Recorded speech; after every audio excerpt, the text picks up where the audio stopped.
Tonight, how to fight your way out of darkness and into joy. Between Breaths, a story of anxiety, addiction, and hope. Hello, everyone. I'm Elizabeth Vargas, here behind the scenes of 2020, because tonight I want to take you behind the scenes of my life. I have said before that I am an alcoholic, but I've never told you the details of what it did to my life. So I'm telling my story tonight for one reason, hoping to reach some of the 30 million people battling alcoholism in America right now. Even though I had support, resources, understanding bosses, I couldn't stop. And then I found a way out. So this is my chance to say to all of you, keep going, because you're worth the fight, and so are the people you love. I asked a friend down the hall here at ABC, Diane Sawyer, to be the voice guiding us through my story and to ask me the questions you might have too.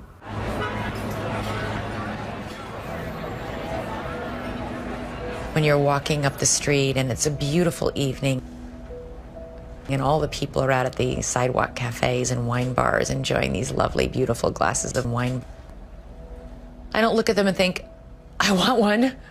But I look at them and I think, I miss that. I miss that time when, you know, it felt so innocent and romantic. But that's just me romanticizing something that turned out to be really monstrous for me. Oh, did you get her the lemon water? I did. Okay. As Elizabeth said, she asked me to come to her home to hear the story she is telling for other people living in the shadows, the story of her life she has not told before. Hi. Yes, come in. We're gonna sit over here. It's like family. Yeah, exactly. On the walls in her home, pictures of the two sons at the center of her life. Sam, now 10, Zachary, now 13. And also a photo of a journalist at the top of her field. For decades, a network correspondent and anchor. Tonight we're taking you on. She was known for her strong reporting around the world. I'm Elizabeth Vargas in Baghdad, here in Perugia, Italy. Return here to Jerusalem, so you don't agree with that. Tough interviews and seeking out people whose stories have been forgotten.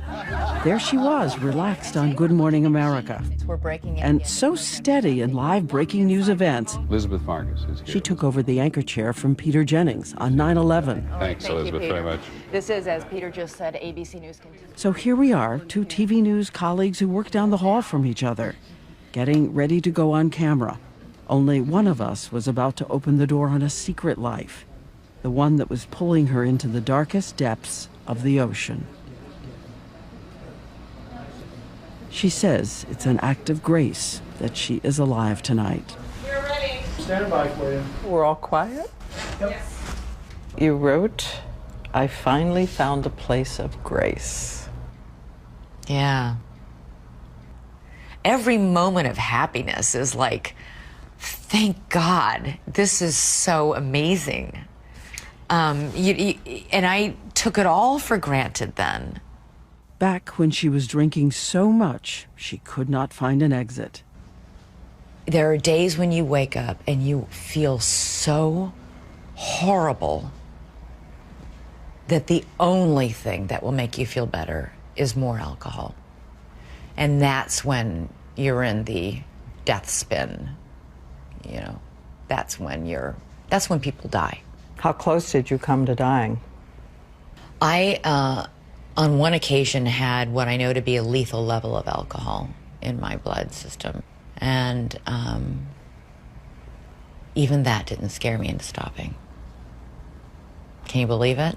Even that.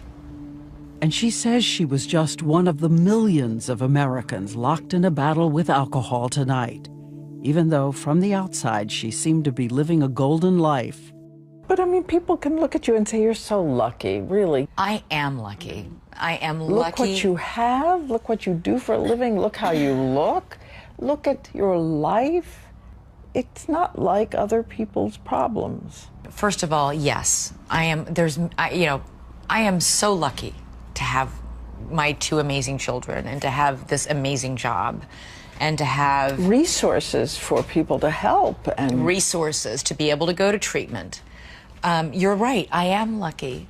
All I can tell you is when you're in the cycle of this disease, though, that it doesn't matter how much you have or how little you have. It didn't matter. It leveled me. It knocked me flat on my butt. I lost sight of everything. Everything. And those children she loves more than anything on earth. Please don't take my sunshine away. Watched it in fear they would lose her. Are they the hardest of the hard part? Oh, hands down.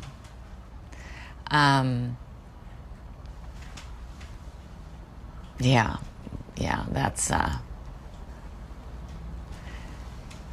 I don't know if I will ever forgive myself for hurting them with my drinking, ever. And I have to find a way to not, I don't know if I'll ever forgive myself for that.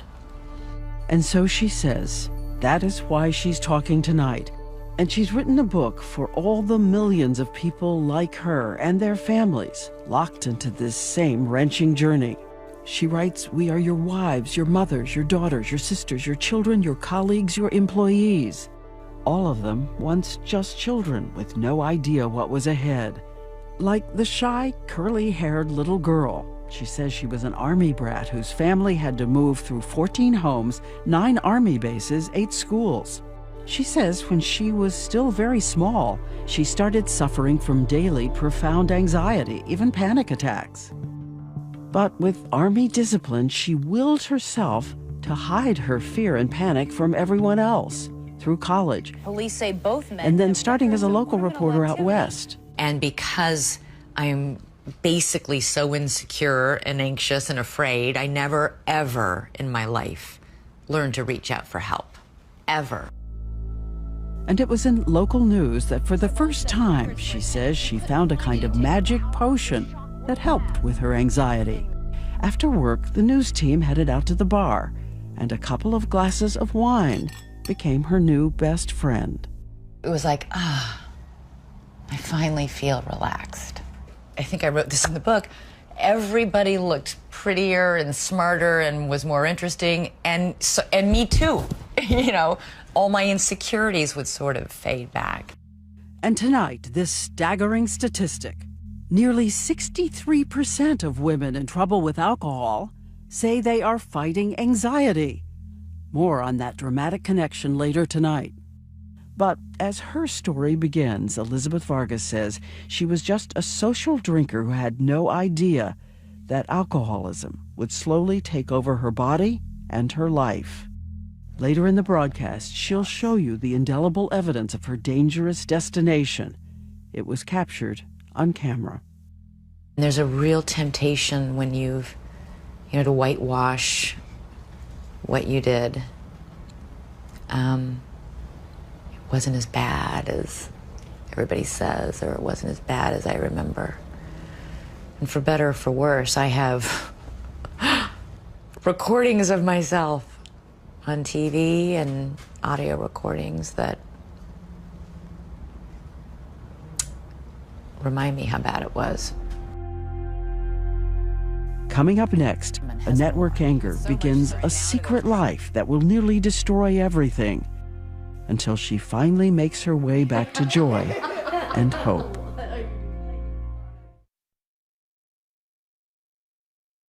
Good evening. We begin tonight with 2 rescue efforts. Watch Elizabeth Vargas anchor live TV news, and you'd have no idea that the woman who worked so hard to be perfect is suppressing so much anxiety, bordering on panic.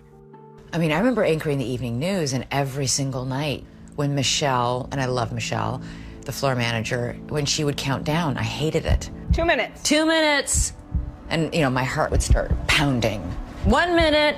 Now I'm like hyperventilating. 30 seconds. 30 seconds. And literally the studio, the edges of my vision would start to swim a little. And if you watch carefully at the beginning of every newscast, you will see me lean in and I grip the desk with my right hand. Good evening from Los Angeles. And on my left hand, which I'm holding my pen, I'm taking my engagement ring and I'm digging the edge into my thumb. Why did you go in this business if it was going to torment you like that? I loved it.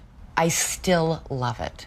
I love telling people stories. And 14 years ago, she found someone who helped. Her new husband, singer-songwriter Mark Cohn. They married in 2002. You know his song, Walking in Memphis. When I was walking in Memphis. And her favorite song, Medicine Man.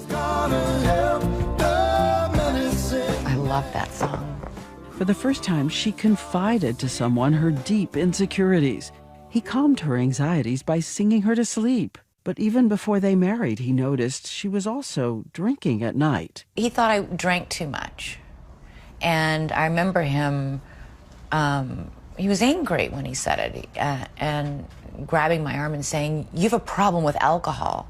And that just made me really mad. But it also got her attention, and she says she did control her drinking as she took care of son Zach, then son Sam, and continued to work hard at her job, once even through a miscarriage. And after the death of our legendary Peter Jennings in 2005, she and ABC's Bob Woodruff were named co-anchors of World News Tonight. But 27 days after the broadcast began, Bob was almost killed by an IED explosion in Iraq. It was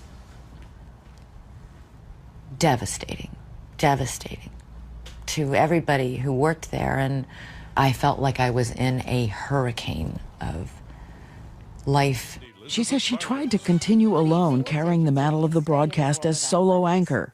But after a few months, This is my last broadcast as co-anchor of World. she was replaced by senior anchor Charlie Gibson. I was demoted. No sugarcoating it. That's what happened. She's written she understood why he was given the job, but because she had tried so hard, she felt like a failure. And add to that, over the years, the exhaustion of all the travel, trying to be a good mom, and the big financial responsibility. So she started to turn back to her old friend, white wine, as consolation. And this time, a red flag of problem drinking.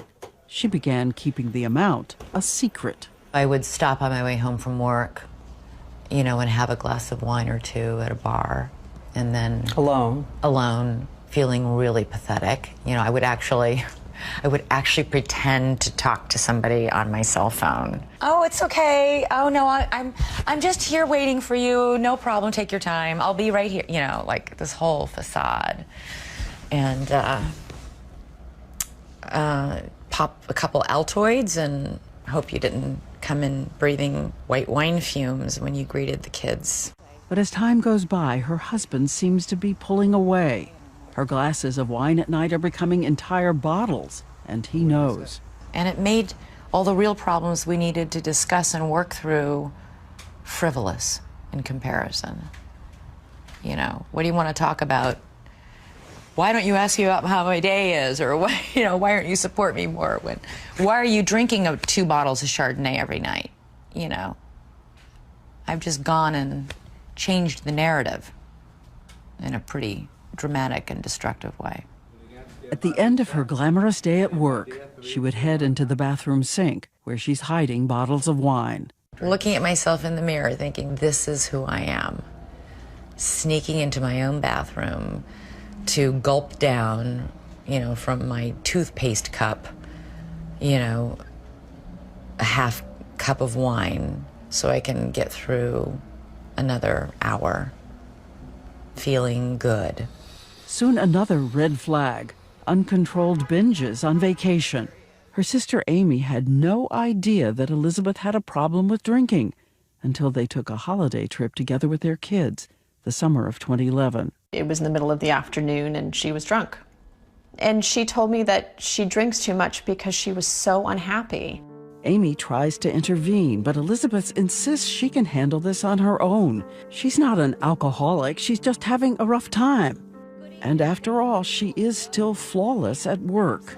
Then, a year later, 2012, another family vacation, this time with Mark and the boys in Florida. That was our big vacation, and my idea of a vacation was to empty the minibar by drinking everything in it. At one point, her younger son Sam comes into the hotel room. I was drinking and sleeping, and I do vividly remember, like, one afternoon, Sam standing by my head in the bed saying, "Mommy, when are you going to get up?" And I remember I could smell the sunscreen, and I could feel the heat from his little body, because he'd just come in from the beach. And, you know,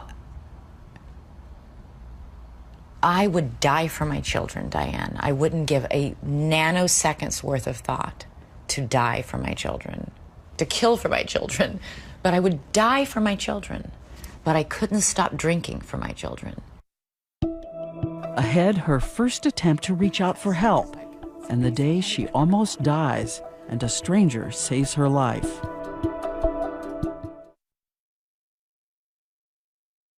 You passed out. If you were watching TV several years ago, you may have seen a journalist and a secret drinker doing a series of reports on alcoholism. I was struck by how many of these women said they kept their drinking a secret. Oh yeah, we're some sneaky bitches. I still remember my interview. Oh, we alcoholics, we're sneaky bitches. You know, and I was like, oh my God. But she's right. That was an interview with Mary Carr, the brilliant professor and author, and Elizabeth says afterward she impulsively asked Carr to lunch. I was so nervous to even tell another alcoholic this. And I said, I think I might be an alcoholic. And she said, I am so sorry. I'm so sorry you're going through this. Carr offers help. Elizabeth resists, though she says she never forgot the powerful kindness of Carr's words. Because so few people tell an we all look at the alcoholic with revulsion and like, get it together, for God's sake. Ugh, what is wrong with you? And that just makes you feel so horrible about yourself. It was only after that Florida vacation in 2012 that Elizabeth Vargas decided her drinking was enough of a problem. She would tell her bosses that she had a medical issue. But secretly, she was making a visit to her first rehab facility, where the minimum stay is usually 30 days. I was so deluded and in denial that I convinced them to let me come for just 2 weeks. Crazy.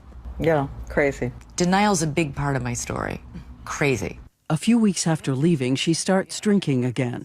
As she returns to work, this is the moment Elizabeth is about to cross another bridge toward the disease. In the past, she had always been able to keep a firewall between her private drinking and her professional life. The firewall will now begin to crumble. I looked at myself on that shoot and I looked horrible. She's always had hangovers, but they used to go away. But now, the chemistry of her body so changed by alcohol, it's created a cycle of demand. It's a bad, bad place to be. Your heart doesn't feel like it's beating, it feels like it's fluttering. And it's not even like your hands are shaky, your entire body is shaky.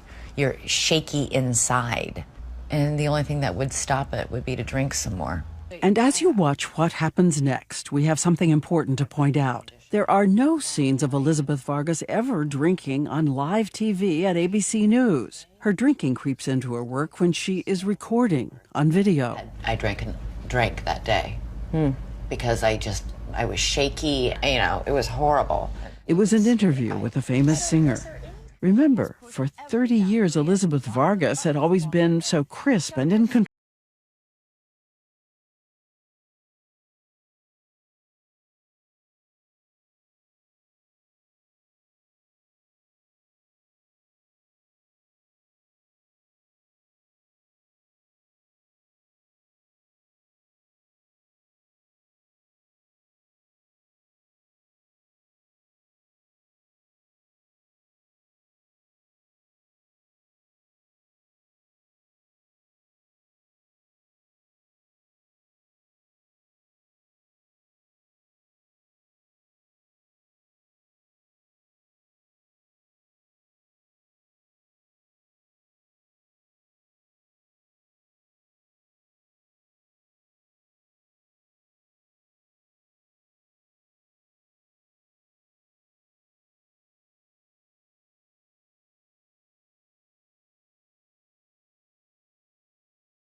She has the car stop. She buys wine. She drinks some of the bottle before she starts taping. She looks shaky, but conducts the interview. Then, after the cameras stop rolling, she says she slipped into a nearby room and secretly drank again. And what happens next will be the moment that forces her to confess addiction to her bosses at ABC. She gets in a car to be driven home, fastens her seatbelt, and that, she says, is the last thing she remembers. An award-winning network anchor is in a total blackout. What's the next thing? Waking up in the emergency room. I don't know where I went. I don't know what I did. I don't know what I drank. I drank enough to have a lethal blood alcohol level. What was it? 0.4. 0.4 is the blood alcohol level that doctors say killed singer Amy Winehouse. At least 2,300 Americans die each year from exactly this kind of alcohol poisoning. The central nervous system can shut down. Your heart can stop. So what was it that saved her? We know that she was seen wandering near a park, this park, Riverside in New York. Late afternoon, still daylight. You don't know how you got to Riverside Park? Nope. And she says, according to her husband, the stranger, a woman, was driving by and saw the unsteady person in high heels and work clothes. A woman saw me, said, would you like a ride home, I guess? I don't know. I told her my address. I was able to tell her my address. So a complete stranger sees you. She said she saw some men nearby that she didn't like the look of, who might have been at that point probably seeing me as a vulnerable person. And she brought me back here. And at that point, I was apparently unconscious. Unconscious in the lobby of her apartment building. Maybe somebody seeing this will help you finish the portrait of that. Yeah, you know, part of me is almost afraid somebody will. You know, it's like, it can be very difficult to confront. Her husband, Mark, races down and calls 911. The woman who had brought her there leaves a card with her phone number. Later, Elizabeth calls, but the call is not returned. So all she knows is that out there somewhere tonight is an anonymous stranger who had the kindness to stop and save a life. And she stopped. And she stopped. God bless her. And coming up, the day her secret life comes crashing down. And the answer to questions so many families are asking. How did I drink normally for decades and then all of a sudden it fell off the cliff? In 2012, after that terrifying lost afternoon, that blackout, Elizabeth Vargas finally calls her boss at ABC to tell him she needs to seek treatment for addiction. I was too embarrassed to tell him that it was just alcohol because I thought it was so unfeminine. Unfeminine? Like, to be a drunk is just like, you know, even now I have a hard time saying that word. So I told him alcohol and Ambien. With the support of ABC, she goes back to that rehab facility for a full month. And while there, she met this man, Earl Hightower, one of the nation's leading experts on alcoholism intervention and recovery. He says instantly he saw she'd made a career of hiding her fears and resisting help, and she wasn't ready to face the truth. I just thought, this is the kind of woman that really, nobody is going to get this woman sober. There's no way we're going to sit down and go, look, here's the deal. And she's going to go, oh, okay. Really? He tried to wake her up, warning she's an alcoholic and cannot drink safely. God, you had me, like, nailed. But back then, she was sure it was impossible she was an alcoholic since she had no immediate family history. She didn't know, as we said, heavy drinking alone can lead you into a cycle of the full disease. This is Dr. Deirdre Roche of the National Institutes of Health. She's program director at the institute that studies alcoholism. Elizabeth asks her how the heavy use of alcohol actually alters the chemistry in your cells and the structure of your brain. Heavy drinking over time hijacks certain processes in the brain, the physiology of the brain, so that it begins to crave alcohol just to feel normal. Just to feel normal. No longer drinking for the enjoyment of it, just to feel okay. If you check our website, you'll find a link to the 11 questions that help you gauge if you have a problem with alcohol. Only half the risk comes from any family history. I wrestled with, was I born an alcoholic? Did I become an alcoholic? When did I become an alcoholic? What's an alcoholic versus a problem drinker? I can answer all those. It doesn't matter if you were born an alcoholic or if you became one. You are one. And something else tonight, that growing body of evidence about the link between alcoholism and anxiety, especially among women, is causing some experts to broaden their approach to treatment and recovery. How many here also have anxiety? Very bad. All of us. Oh my God. This is the Karen Treatment Center in Pennsylvania, and for 2 hours, a group of strangers find so much in common in their lives. Stigma around addiction. Isolation was a huge thing. Hiding, lying, sneaking. The cycle. On average, an addict will relapse 3 to 4 times before they get sober, and alcoholics who have anxiety are at twice the risk of relapse. What's in there's coming out, and if you don't work on it and get on it and get straight with it, it's going to come out sideways, it's going to come out in a relapse. Which is what happened back in 2012 after Elizabeth's first full month of rehab. It only took me like 6 months, 7 months later before I was back to looking at myself in that bathroom mirror wondering, how did I get here? You just want to shake her and say, why are you doing this to yourself? Elizabeth heads off to rehab again, then afterwards a few days home before she has to return. And this time it's her brother Chris who flies in from his home in California to take her. I walked into her apartment and she was completely out of it. It had been 7:30 in the morning, a couple empty wine bottles beside her bed. And I remember wanting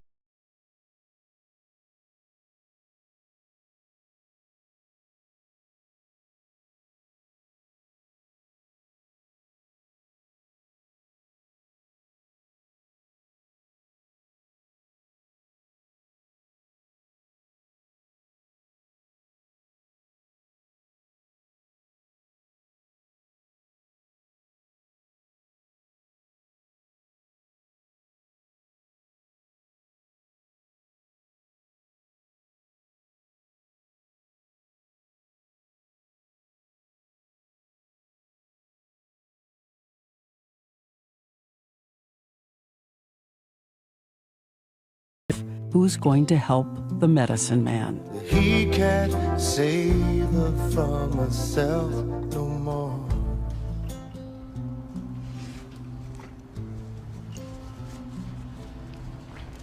I think that must have been how he felt.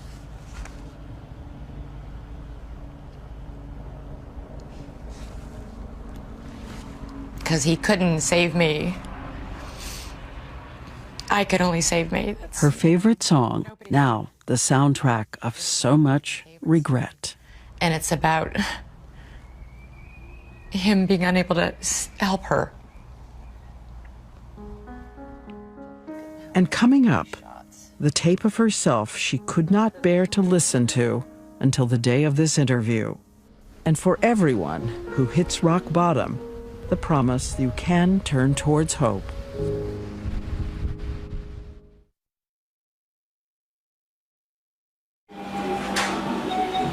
This is a home movie Dad is taking of Mom and the children, back when the children were young.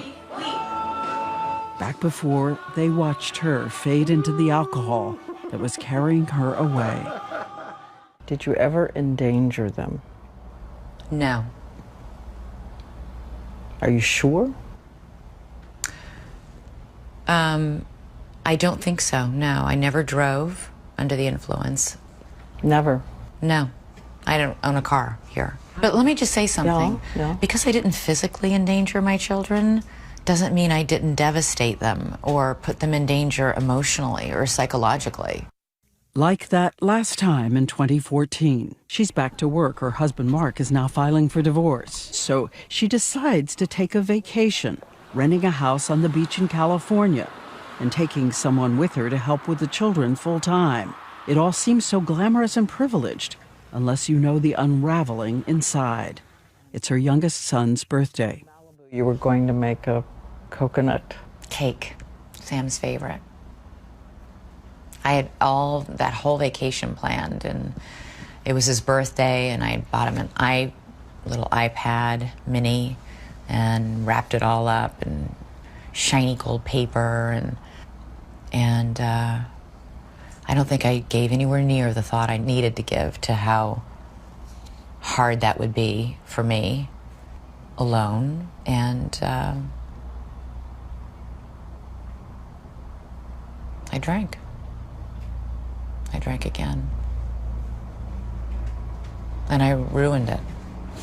Starting with wine, she says, and then the only thing left in the house, a bottle of tequila. Then she gets word that the office needs to record her voice for a report to air the next day. So early the next morning, an ABC crew arrives at her rented vacation house to tape her. It's 8 a.m. I'm drunk. I remember that day sitting there and I could read the words and I couldn't make my mouth work to say the words. The tape was unusable. Again, it was made more than 2 years ago. I listened to it for the first time today. And? It's really hard. The woman we all thought of as never stumbling, even on live TV, And we're interrupting regular programming to bring you some breaking news in a... can be heard on audio tape slurring. While Howard struggled with the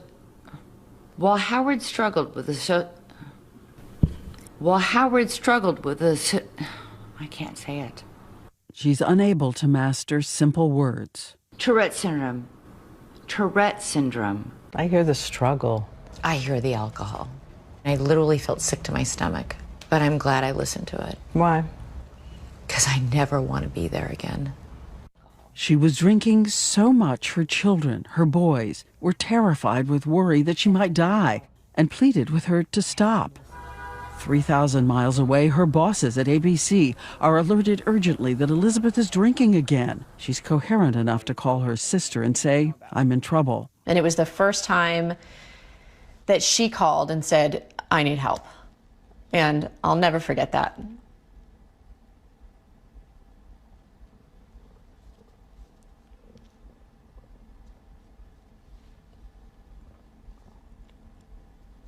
It's still really hard to talk about. Because I think I instantly knew, like, this is bad. Her sister, her brother, a friend all book the next flight to be with her. Elizabeth also manages to call a producer at ABC who knows a recovering alcoholic who lives near her rented house, an actor and director who races over. He comforts her children as she goes into detox. He hands her a rosary and arranges a kind of sobriety coach to ride with her back to New York to face what she has done. I thought it was all over. I thought she was going to lose the boys, and I thought she was going to lose her job. We all did. And even through the fog of alcohol, Elizabeth says, she finally grasped all the ways she had shattered her life. The anguish of her children pleading with her to stop drinking, the marriage she lost, the chance to do the work she loved in peril. She says in this moment, she was buckled to her knees by the unbearable shame. Ashamed, humiliated, a lot of pain, you know. Wreckage. A lot of wreckage in its wake. This woman, who says she spent a career trying to hide any weakness, finally decides to give up and reach for help. And you get help. Yeah, and you get help. Then you can fight. ABC News agrees to give her one last chance. Thank God they gave me one more chance. Thank God. She makes a calendar of all the days she was in fact drunk and what that did to those around her. She says she was shocked out of denial. And she began apologizing to her colleagues who had to redo their work because of her drinking. She apologizes to the family who gave up so much of their lives to try to help her, and to the husband who agreed they would have joint custody of the children. And most of all, with the children, she apologizes in wrenching detail. You can't just say, "I'm sorry. I'm sorry I hurt you," and then, leave it at that. I'm sorry I drank. I'm sorry I scared you. I'm sorry that I wasn't there for you.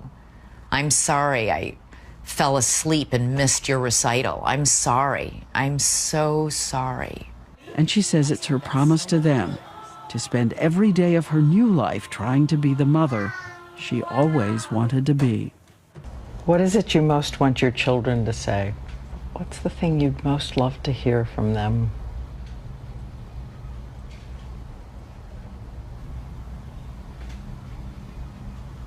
That my mom fought for us and fought for herself.